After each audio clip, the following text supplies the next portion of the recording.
Savez-vous quels sont les liens entre les objectifs et la motivation et comment définir de bons objectifs pour améliorer vos performances? C'est ce que je vous propose de découvrir dans cette vidéo où on va parler de préparation mentale. Mais juste avant, vous pouvez vous abonner à la chaîne YouTube si ce n'est pas encore fait pour être sûr de ne pas rater les prochaines vidéos. Et cette vidéo fait donc partie de la série qu'on a tournée avec Anthony Satizel, préparateur mental et entraîneur de judo, à propos de la préparation mentale et plus spécifiquement du carnet d'entraînement, un outil très intéressant, très utile que vous pouvez mettre en place facilement grâce à ces vidéos et aux conseils d'Anthony. Alors ne vous inquiétez pas, si vous avez raté les dernières vidéos, je vous remets les liens juste en dessous. Mais vous pouvez aussi regarder simplement cette vidéo qui va traiter donc de la motivation et des objectifs. C'est la deuxième partie du carnet d'entraînement que vous propose Anthony. Je vous remets le lien de son site également en description. Et je vous propose tout simplement de regarder de quoi il s'agit. On se retrouve juste après. La motivation, j'en parle sur un article dans Fort dans la tête, ou la motivation intrinsèque, extrinsèque. Et l'idée, c'est d'avoir dans cette page profil, quelles sont mes motivations à moi personnelles, qu'est-ce qui me motive à faire mon activité, à pratiquer mon activité. Ça peut être la reconnaissance, ça peut être le besoin de me développer, ça peut être plein de choses, le besoin d'être entouré, d'être dans ma communauté, ça peut être plein de choses. Mais ça nous aide à savoir qui on est, à garder cette motivation. Puis Tu ensuite, on parlais va de pouvoir fixer motivation des objectifs. intrinsèque, extrinsèque, juste pour ceux qui ne connaissent pas forcément ou alors qui ne voient pas enfin, la différence. Et, voilà, tu peux les définir rapidement puis dire enfin, pour toi, ce qui est la motivation, enfin, la motivation la plus pertinente pour. La première chose, donc la motivation intrinsèque, c'est tout ce qui se rapporte à moi, tout ce qui me tout ce qui a été pensé à travers ma tête, hein, tout ce qui me motive à faire quelconque activité, mais qui vient de moi. Et la motivation extrinsèque, c'est que je suis attiré par réaliser une tâche pour quelque chose d'autre, qui vient de l'extérieur. Ouais. Ça peut être, on parle souvent du carotte et la carotte et du bâton, mais ça, c'est la motivation extrinsèque.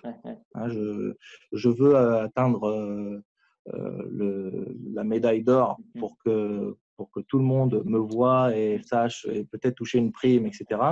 Tout ça, c'est la motivation extrinsèque. Ouais. Si je veux absolument réaliser une bonne performance parce que mon coach ou mes parents vont être déçus, ça, c'est déjà de la motivation extrinsèque. Après, on a Ouais. plusieurs degrés de motivation extrinsèque. Ce qui est intéressant, c'est qu'en fait, c'est pas, par exemple, gagner la médaille d'or, ça peut être à la fois une motivation extrinsèque si je le fais parce que mon coach m'a dit de le faire ou parce que j'ai envie d'avoir les euros à la fin de la compétition. Mais ça peut être de motivation intrinsèque si je le fais pour moi parce que j'ai envie de me prouver quelque chose, parce que c'est un objectif que j'ai construit par rapport à une raison qui est une valeur interne, une raison qui m'est Oui, personnelle. oui, c'est vrai, c'est vrai. Après, dans ce cas-là, dans mon esprit, alors après, c'est pas spécialement peut-être plus développé, mais pour moi, une phrase clé de la motivation intrinsèque, c'est je veux être la meilleure version de moi-même. Ouais. Ça, c'est la motivation intrinsèque pure et dure. Ouais. Si je veux être meilleur qu'un autre, là, déjà, on est en train On de bascule. basculer sur autre chose. Donc, quand on parle de médaille d'or, On est sur. on suppose qu'il y a des gens derrière et donc, du coup, on se compare En gros, pour toi, c'est quoi la motivation saine, à la ce qui te meilleure. permet, c'est ça, j'allais dire la meilleure motivation, mais voilà, ce qui te permet pour toi, pour un sportif que tu accompagnes, ce qui est le plus adapté comme type de motivation? Je dirais que ça dépend du moment. Je dirais que la motivation intrinsèque en compétition, si j'ai un opposant, à un moment donné, j'ai besoin d'être meilleur que lui si je veux gagner. Alors, je vais peut-être gagner d'une belle manière, d'une moins bonne manière, mais parfois, c'est nécessaire. Au moment de se développer, au moment de progresser, je pense que la motivation intrinsèque, c'est le plus important. Et surtout dans l'apprentissage. Je veux dire que, pour être un peu plus précis, la motivation intrinsèque, c'est avoir des connaissances, c'est s'améliorer dans ses connaissances et aller vers l'expertise.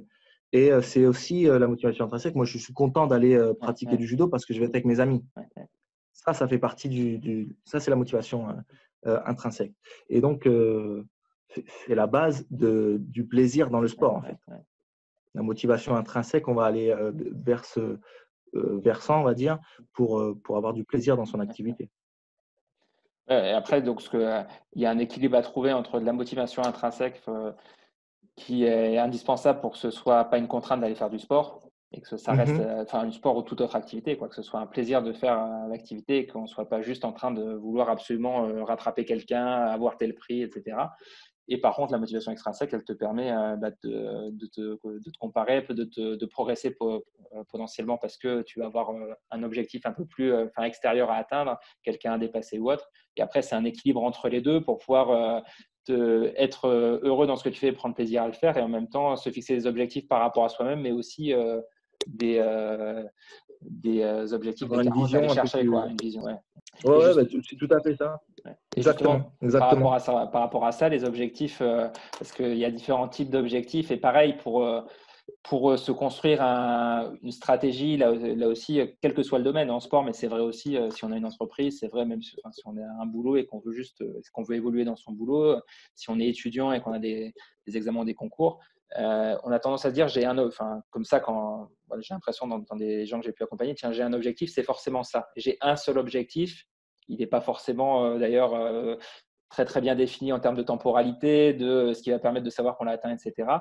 Mais Mhm. c'est intéressant, je trouve, de réfléchir, comme tu proposes dans le cadre d'entraînement, où on va distinguer les différents types d'objectifs pour avoir un plan de route un peu plus fourni et puis atteignable, quoi.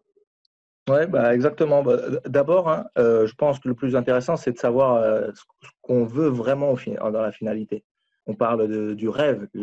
Beaucoup de personnes ont un rêve olympique, veulent devenir champion du monde, veulent devenir. Bon, ça peut être un objectif à long terme. Il y a d'autres athlètes comme Teddy Riner, où lui, c'est rentrer dans la légende. Et là, bon, bah, pour rentrer dans la légende, même quand il avait 18 ans, bon, ben, il fallait déjà prévoir très loin.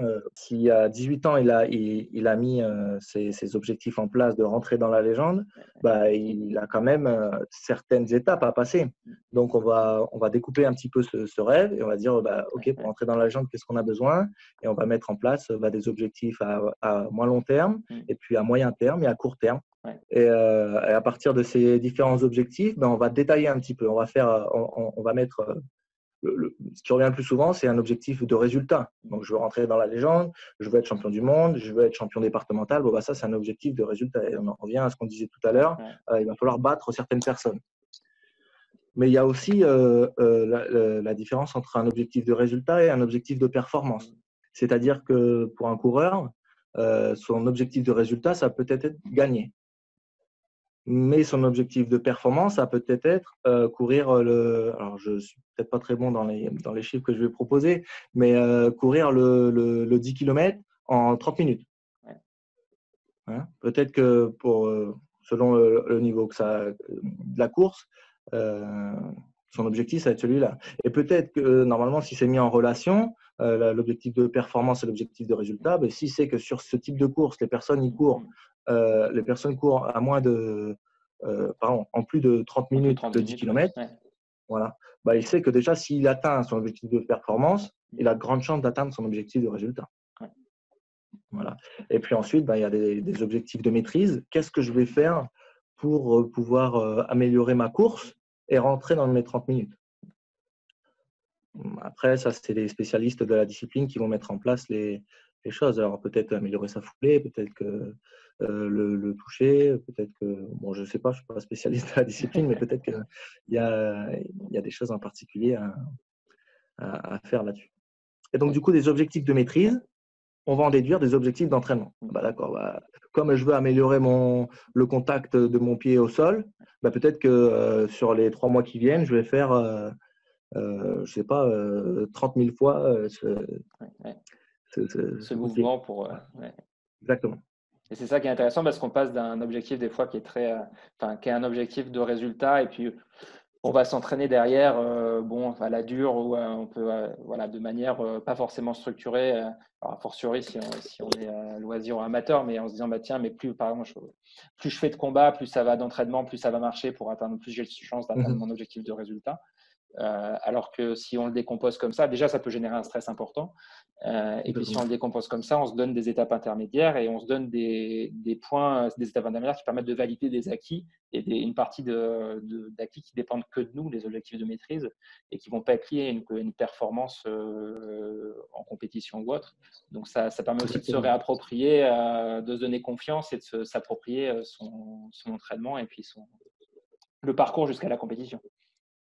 Tout à fait. Exactement ça. Exactement. Et ce qui est important, c'est aussi, comme tu disais, hein, je me rends compte. Je me rends compte de ce que je suis en train de faire et dans quelle direction je suis en train de progresser. Parce qu'au final, si aujourd'hui je me dis je vais être champion du monde, pour l'instant, comme tu dis, hein, je m'entraîne beaucoup, je fais beaucoup de combats, je fais beaucoup de préparation physique, d'accord, ça va certainement m'aider. Mais dans quelle direction je vais?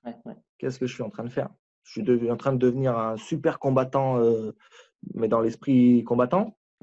D'accord, peut-être. Mais est-ce que techniquement ou tactiquement, je suis en train de construire quelque chose qui est valable? Et est-ce que je me rends compte de ce que je suis en train de construire? Voilà. Sur la motivation et la gestion des différents objectifs, c'est cette direction que je donne au carnet d'entraînement où au final, on va avoir établi les différents objectifs, on sait vers quoi on va et on sait à court terme ce qu'on va devoir faire pour progresser. Alors, pour établir les objectifs d'entraînement, on va peut-être y revenir chaque semaine, chaque 15 jours, chaque mois pour dire ah OK, là, on a progressé, peut-être qu'il va falloir en faire plus, peut-être qu'on va faire différemment. Bon, voilà. Ça donne, et ça, je refais le parallèle à nouveau, mais ça fonctionne aussi dans d'autres contextes, parce que quand je prends par exemple des étudiants qui vont avoir un concours en fin d'année, où le concours, par définition, c'est un objectif de résultat parce qu'il faut être meilleur que tous ceux qui vont être derrière. Exactement.